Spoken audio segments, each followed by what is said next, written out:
Quarta corsa, una condizionata sul miglio, ritirato il numero 3 Zafferano Jet, sono 8 al via, 1 Zosca Etoile, 2 Atena Risaia TRGF, 4 Azimuth Griff, 5 Anastasia Dei Rum, 6 Angelica, in seconda linea 7 Zandros, 8 Zecca Jet, 9 Astecca Dimar.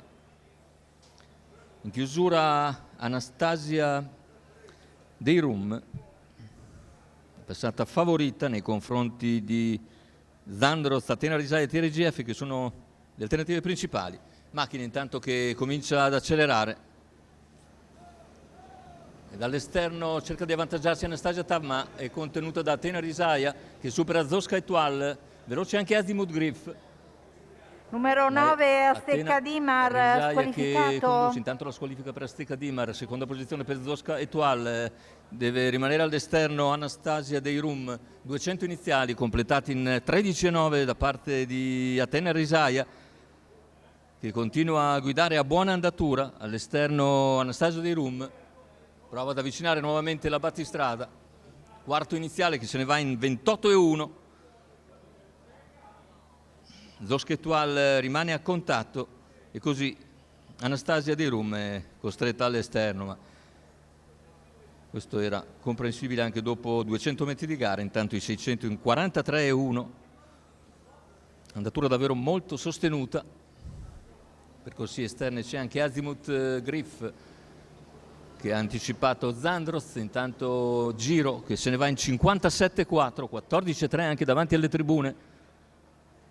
Atena Risaia continua a fare grande andatura e ora c'è il tentativo di Zandros in terza corsia.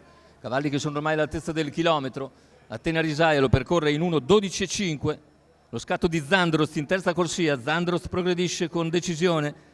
Zosca Etoile rimane in seconda posizione alla corda. Poi Anastasia Dei Rum. È Zandros il più incisivo all'esterno e va sulla leader per attaccarla al paletto dei 400 metri finali. Mette qualcosa avanti all'avversaria. Zandros in vantaggio sulla curva conclusiva. Seconda posizione ancora per Atena Risaia, ma sposta a questo punto Zosca Etoile.